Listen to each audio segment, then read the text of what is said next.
అందరికీ నమస్కారం. నా పేరు రమ. వరించిన బంధం 17వ భాగం. రచయిత నీలిమ గారు. అవిక రూమ్ వైపు చూసేసరికి మంచి నిద్రలో ఉంటుంది. సౌండ్ చేయకుండా నెమ్మదిగా డోర్ దగ్గరికి వేసేసి అక్షయ్కి ఫోన్ చేస్తూ బాల్కనీలోకి వెళ్తుంది సహస్ర. ఏంటన్నయ్య, ఇప్పుడే కదా కలిసాం, ఇంతలో ఏమైంది, మళ్ళీ ఫోన్ చేశావు అని అడుగుతుంది. వాళ్ళన్నయ్య ఫోన్ లిఫ్ట్ చేయగానే నిన్నొక విషయం అడుగుతాను, నాకు నిజం చెప్తావా అని అడుగుతాడు అక్షయ్. ఏంటన్నయ్య అని అడుగుతుంది. నీ ఫ్రెండ్ అవిక గురించని అక్షయ్ అనగానే, తన గురించి నువ్వేం మాట్లాడాలనుకుంటున్నావు అన్నయ్య అని అడుగుతుంది సహస్ర కొంచెం డౌట్ గా. తనకు ఆల్రెడీ పెళ్లి ఫిక్స్ అయిపోయిందని కొన్ని రోజుల్లో పెళ్ళని చెప్పావు కదా నువ్వు ఒకసారి, మరి ఇక్కడ ఎందుకుంది తను అని అడుగుతాడు అక్షయ్. అంటే అది అది అని చెప్పాలా వద్దని ఆలోచిస్తుంటే, ప్లీజ్ రా, నాకు నిజం చెప్పు, అసలు ఏమైంది? తన ఫేస్ కూడా చాలా డల్ గా కనిపిస్తోంది. ఏదైనా ప్రాబ్లం అని అడుగుతాడు అక్షయ్. అమ్మేమో పదే పదే ఫోన్ చేస్తుంది. ఒకసారి కలిసి వస్తేనే అమ్మ కూడా మనతృప్తిగా ఉంటుంది. ఈ టైంలో అన్నయ్య హెల్ప్ తీసుకుంటే కొంచెం బెటర్ ఏమో అని ఆలోచిస్తూ చెప్తాను. కాకపోతే నువ్వు ఇంకెవరికి చెప్పకూడదు, ఈ విషయం నీకు నాకు మధ్యనే ఉండాలి. పొరపాటున కూడా నువ్వు ఇంకెవరికి చెప్పకూడదు అని అంటుంది సహస్ర. సరేరా, విషయం ఏంటో చెప్పు, నేను ఎవరికి చెప్పను అని అడుగుతాడు కంగారు నిండిన గొంతుతో. అవికాకి పెళ్లి రేపనగా ఒక రోజు ముందు తనకి క్యాన్సర్ అన్న విషయం బయటపడటం, పెళ్లి నుంచి పారిపోవడం, ఇక్కడ ట్రీట్మెంట్ తీసుకోవడం, ఎవరికీ తెలియకుండా వీటన్నిటికీ తను హెల్ప్ చేయడం, అన్ని విషయాలు పొల్లిపోకుండా చెప్తుంది. అంతా విన్న అక్షయ్కి ఒక నిమిషం మైండ్ బ్లాక్ అయిపోతుంది. తను విన్నదంతా అబద్ధమైతే బాగుండని మనసు చెప్తుంటే, కాదు అది నిజం, నువ్వు యాక్సెప్ట్ చేసి తీరాల్సిందే అని మొదటి చెప్తుంది. కళ్ళల్లో నుంచి నీళ్లు మాత్రం ధారాళంగా కారిపోతున్నాయి. అవి ఎందుకో మరి. ఇంకా సహస్ర ఏదో చెప్పబోతూ ఉంటే కానీ అవేమీ తన చెవికి చేరడం లేదు. తనకి క్యాన్సర్ అన్న పదం దగ్గరే మైండ్ ఆగిపోయింది. కాసేపు అక్షయ్ నుంచి ఎటువంటి రెస్పాన్స్ లేకపోయేసరికి, హలో హలో అన్నయ్య ఉన్నావా అని అడుగుతుంది సహస్ర కొంచెం గట్టిగా. అప్పుడు స్పృహలోకి వచ్చిన వాడల్లా కళ్ళు తుడుచుకొని హారా అని నెమ్మదిగా అంటాడు. అన్నయ్య, నాకు ఒక చిన్న హెల్ప్ చేసి పెడతావా అని అడుగుతుంది సహస్ర. ఏంటని అక్షయ్ అనగానే, అది ఎందుకో తెలీదు, 4 రోజుల నుంచి అమ్మ ఫోన్ చేసి చంపుతోంది. ఎలాగైనా ఒకసారి ఇంటికి వచ్చి కనిపించి వెళ్ళమని, కానీ అవి దగ్గర ఎవరూ లేరు. ఈ టైంలో తనని ఒంటరిగా వదిలి వెళ్ళడం నాకు కరెక్ట్ అనిపించట్లేదు. అందుకే ఏం చెయ్యాలో అని ఆలోచిస్తున్నాను. కాబట్టి ఏం చేయాలి అని అడుగుతాడు అక్షయ్. ఒక 3 రోజులు కొంచెం తనని దగ్గరుండి చూసుకోగలవా? ఈ లోపు నేను ఉల్లొచ్చేస్తాను. ప్రస్తుతం నేను ఎవరిని అప్పగిద్దామన్నా నమ్మే పరిస్థితిలో లేనన్నయ్య. అదే నువ్వైతే కొంచెం నాకు కూడా ధైర్యంగా ఉంటుందని అంటుంది సహస్ర. కాసేపు ఆలోచించి, సరేరా, నాకు ఎటువంటి అభ్యంతరం లేదు, కాకపోతే ఒకసారి తనని కూడా అడుగు. ఎందుకంటే నేనెవరో తెలియకుండా నాతో ఉండడం అంటే తను ఇన్సెక్యూర్ గా ఫీల్ అవుతుందేమో కదా. చెప్పి చూడు, నా వైపు నుంచి అయితే తనకి ఎలాంటి డిస్టర్బెన్స్ ఉండదని చెప్పు అని అంటాడు అక్షయ్. సరే అన్నయ్య, తనతో మాట్లాడి ఏదో ఒక విషయం నేను మళ్ళీ ఫోన్ చేస్తానని కాల్ కట్ చేస్తుంది సహస్ర. ఫోన్ కట్ చేసిన వెంటనే సోఫాలో కూలబడి కళ్ళు మూసుకొని కాసేపు ఆలోచించి, లేదు, నేను ఇలా బాధపడుతుంటే కుదరదు, తనని సంతోషంగా ఉంచడానికి నా వంతు ప్రయత్నం నేను చేయాలని అనుకుంటాడు అక్షయ్.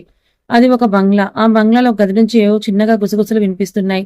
బాగా అదే గదిలో లైట్స్ అన్నీ కూడా ఆఫ్ అయిపోయి ఉన్నాయి. పరీక్షగా చూస్తే 2 నీడలు పక్క పక్కనే కూర్చొని ఏవో గుసగుసలు ఆడుతున్నట్టుగా ఏదో చేస్తున్నట్టు కనిపిస్తుంది. జాగ్రత్త, మన ప్లాన్ ఎట్టి పరిస్థితులను ఫెయిల్ అవ్వడానికి వీల్లేదు. ఈ రోజు మన ప్లాన్ సక్సెస్ అవ్వాలి, జరిగి తీరాల్సిందే అని అంటారు. అందులో ఒకరు పక్కనే ఉన్న ఇంకొకరితో, ఈ రోజు మన ప్లాన్ కరెక్ట్ గా సక్సెస్ అయితే కనుక మిగతా వాళ్ళందరూ సర్ప్రైజ్ ఫీల్ అవుతారు కదా అని ఒకరి పక్కనే ఇంకొకరితో అంటున్నారు. అవును ఆద్య, మన ప్లాన్ కరెక్ట్ గా సక్సెస్ అయితే కరణ్ గారు కూడా చాలా హ్యాపీగా ఫీల్ అవుతారు. చాలా రోజులైంది మీ అన్నయ్య మొహంలో నిజమైన సంతోషాన్ని చూసి, నాకు ఆ సంతోషం చూడాలని ఉంది.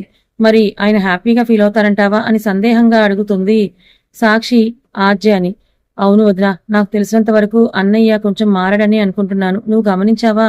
ఇంతకుముందు సైలెంట్ గా తన పని తను చూసుకునేవాడు. అలాంటిది ఈ మధ్య కొంచెం హుషారుగా ఉండడంతో, నీతో నవ్వుతూ మాట్లాడడం, ఇవన్నీ చూస్తుంటే నాకైతే బలంగా అనిపిస్తుంది అన్నయ్య నిన్ను భారీగా యాక్సెప్ట్ చేస్తాడని అంటుంది ఆద్య. ఆ మాటకి అప్పటి వరకు నవ్వుతూ ఉన్న సాక్షి ముఖం డల్ గా మారిపోతుంది. ఆయనలో మార్పు నేను గమనించాను, కానీ కరణ్ గారు నన్ను భారీగా యాక్సెప్ట్ చేసిన సంతోషించే సమయంలో నేను లేను. మళ్ళీ అక్క తిరిగి వస్తే ఏమవుతుందో అన్న ప్రశ్న నా మదిలో మెదులుతుందనుకుంటుంది మనసులో. అది గమనించి, ఏమైంది వదినా, ఎందుకలా సడన్ గా డల్ అయిపోయావు అని అడుగుతుంది ఆద్య. ఏం లేదులే, కానీ మాటలు కట్టిపెట్టి ముందు పని చూడు, టైం దగ్గర పడుతోంది అని అంటుంది సాక్షి. భలే తప్పించుకుంటావు వదినా, ఏదైనా నీలో నువ్వే దాచేసుకుంటావు కదా, ఎవరికీ చెప్పకుండా అని చిరుకోపంగా అంటూ తన పని తను చేయడం మొదలు పెడుతుంది. సరిగ్గా వాళ్ళు అనుకున్న టైంకి అయ్యాక, నేను వెళ్తాను, వెనక మీరందరూ వచ్చేయడం అంటూ సాక్షి వెళ్ళిపోతుంది. పట్టీల సౌండ్ రాకుండా చిన్నగా అడుగులో అడుగు వేసుకుంటూ వెళ్లి బెడ్ మీద ఆదమర్చి నిద్రపోతున్న కరణ్ దగ్గరికి వెళ్లి తన చేతిలో ఉన్న బెలూన్ ని స్పిన్ చేస్తుంది. ఆ సౌండ్ కి మెలకు వచ్చి ఎదురుగా చూసేసరికి, హ్యాపీ బర్త్డే కరణ్ గారు అని అంటుంది సాక్షి హ్యాపీగా నవ్వుతూ. ఒక సెకండ్ ఆశ్చర్యపోయిన వెంటనే కళ్ళు నలుపుకొని మళ్ళీ చూసి అది నిజమే అని అర్థమై లేచి థ్యాంక్ యూ సాక్షి, నిజంగా నా బర్త్డే అని నేనే మర్చిపోయానని అంటాడు కరణ్. హ్యాపీ బర్త్డే అని పెద్దగా సౌండ్స్ వినిపించి వెనక్కి తిరిగి చూసేసరికి డోర్ దగ్గర నిల్చుని ఉంటారు తులసి గారు, ఆనంద్ గారు, ఆర్జా, కిరణ్ వీళ్ళందరూ కూడా. వాళ్ళు కరణ్ చుట్టూ చేరి హ్యాపీ బర్త్డే నాన్న అని తులసి గారు నుదుటి మీద ముద్దు పెట్టుకుని ప్రేమగా చెప్తుంటే ఆవిడ కాళ్ళకి నమస్కారం చేస్తాడు. అలాగే పక్కనే ఉన్న ఆనంద్ గారి కాళ్ళకు కూడా నమస్కారం చేస్తుంటే ఆయన పైకి లేపి I'm proud of you my son, happy birthday అని అంటూ గాఢంగా హత్తుకుంటారు. సైడ్ నుంచి హక్ చేసుకుంటూ హ్యాపీ బర్త్డే అన్నయ్య అని ఆద్య అంటే థ్యాంక్ యూ రా అని చెప్తాడు సంతోషంగా. కిరణ్ కూడా వచ్చి హక్ చేసుకుని హ్యాపీ బర్త్డే రా అని అంటుంటే నువ్వెప్పుడు వచ్చావురా, సాయంత్రం మీట్ అయినప్పుడు కూడా చెప్పలేదు అని అంటాడు చిరుకోపంగా. సర్ప్రైజ్, మా చెల్లి నీకు సర్ప్రైజ్ ఇవ్వాలనుకున్నప్పుడు నేనేలా చెప్తానురా అని నవ్వుతూ సాక్షి వైపు చూస్తాడు కిరణ్. సరే సరే ఇప్పటికే చాలా టైం దాటిపోయింది, పదండి పదండి అని అంటుంది సాక్షి తను కంగారు పడుతూ అందరినీ కంగారు పెడుతూ. ఈ టైంలో ఎక్కడికి సాక్షి అని కరణ్ అంటుంటే చూస్తే నీకే తెలుస్తుంది కదరా అని అంటాడు కిరణ్. సరే మీరు అందరూ పదండి అన్నయ్య, నేను కరణ్ గారిని తీసుకొని వస్తాను అని అంటుంది సాక్షి. సరే అయితే అని చెప్పి కరణ్, సాక్షి తప్ప మిగతా వాళ్ళందరూ బయటకు వెళ్ళిపోతారు. కరణ్ గారు దిస్ ఈస్ ఫర్ యూ అని అంటూ ఒక కవర్ ని తన ముందు పెడుతుంది.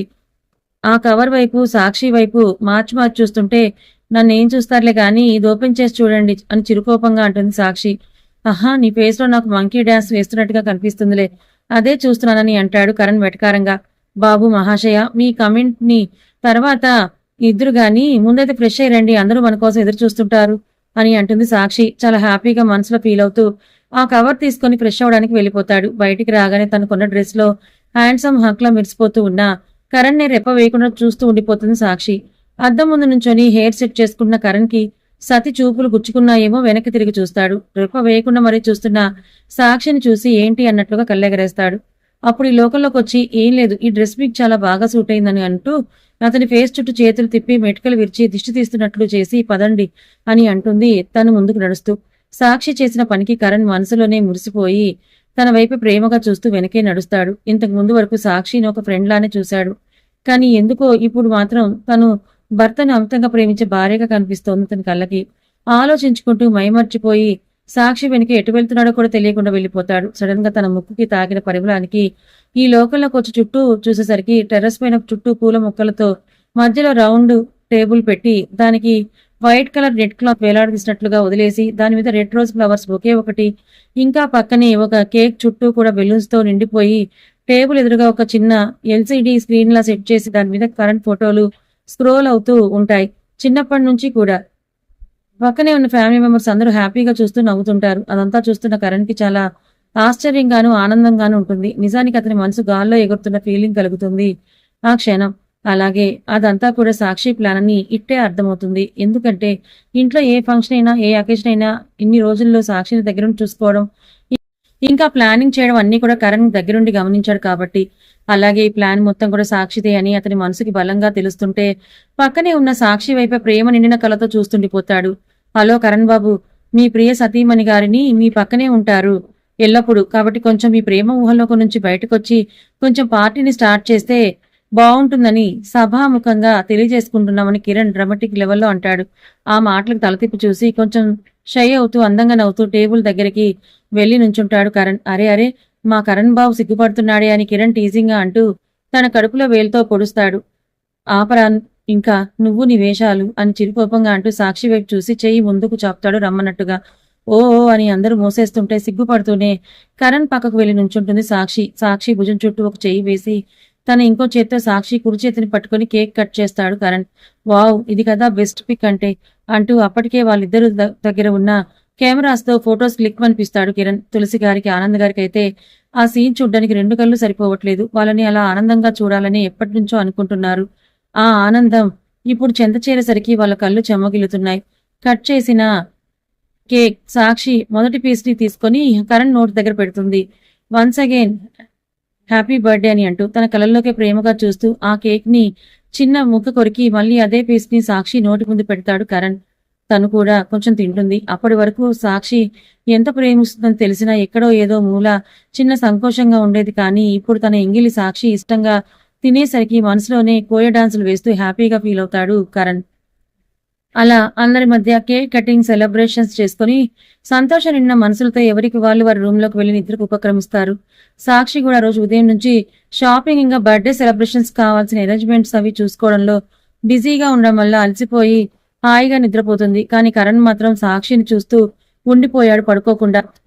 గాలికి ఎగురుతున్న నల్లని కురులు అందంగా తీర్చిదిద్దిన కాటుకతో ఉన్న కళ్ళు, ఎప్పుడూ పెదవులపైన ఉండిపోయే స్వచ్ఛమైన నవ్వు, అంత నిద్రలోనూ కూడా చిన్న పిల్లలాగా ముడుచుకొని పడుకొని అందంగా ఉన్న సాక్షి రూపాన్ని చూస్తూ కూర్చొని ఉండిపోతాడు. అలా ఎంతసేపో కూడా తెలియకుండా. వీళ్ళందరూ అన్నట్టు నేను కూడా నిన్ను భార్యగా స్వీకరించాలని అనుకుంటున్నాను కదా, మరి నువ్వు అందుకు ఒప్పుకుంటావా? మీ అక్కని ప్రేమించి నిన్ను పెళ్లి చేసుకొని ఇప్పుడు నీ ముందు ప్రపోజల్ పెడితే నువ్వు ఎలా రియాక్ట్ అవుతావని కొంచెం భయం. ప్లీజ్ రా, ఒక్కసారి నన్ను యాక్సెప్ట్ చేసి చూడు.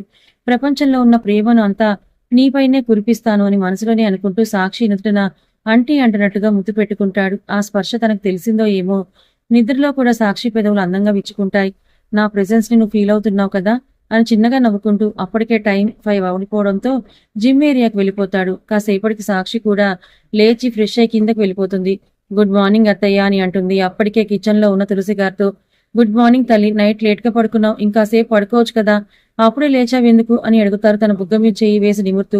అలవాటైపోయింది కదా అత్తయ్య, ఇంకా పడుకున్నా నిద్ర రాదు, కానీ కరణ్ గారికి నేను పాయసం చేస్తాను, మీరు పదండి, నేను కాఫీ తీసుకొస్తానులే అని అంటుంది సాక్షి. నా కొడుక్కి నేను చెయ్యకూడదా అని చిరుకోపంగా అంటారు తులసి గారు. అబ్బా అత్తయ్య, 26 సంవత్సరాల నుంచి మీ అబ్బాయి మీ చేతి పాయసమే కదా తింటున్నారు, ఈ సంవత్సరం కొంచెం స్పెషల్ గా నేను పెడతాను అని అంటుంది సాక్షి. మాటలు బాగా నేర్చుకున్నామని చిరుకోపంగా అంటూ హాల్లోకి వెళ్ళిపోతారు. కాసేపటి కరణ్ రెడీ అయి కిందకొచ్చేసరికి సాక్షి పాయసం చేసుకుని బౌల్స్ లో వేసి తీసుకుని వస్తుంది. తులసి గారు, ఆనంద్ గారు, ఆద్య, కిరణ్ వాళ్ళందరూ ఒక్కొక్క కప్పు చొప్పు చేతికిచ్చి కరణ్ దగ్గరికి వెళ్లేసరికి నువ్వే ఒక స్పూన్ తినిపించు, ఈ రోజు వారి బర్త్డే కదా అని అంటారు తులసి గారు. లేదత్తయ్య, ఫస్ట్ మీ అబ్బాయి కాబట్టి మీరు తినిపించడని తులసి గారి చేతిలో ఒక బౌల్ పెడుతుంది. ఏ అమ్మాయి అయినా నా భర్త నాకే ఫస్ట్ ప్రిఫరెన్స్ ఇవ్వాలని అనుకుంటారు, కానీ నువ్వు మాత్రం బంగారం రా, అందరి గురించి ఆలోచిస్తావని మనసులోనే అనుకుంటూ ఒక స్పూన్ తీసి కరణ్ నోటి దగ్గర పెడతారు ప్రేమగా. పాయసం తినేశాక అందరూ కలిసి గుడికి వెళ్లి దర్శనం చేసుకుని ఇంటికి చేరుకుంటారు.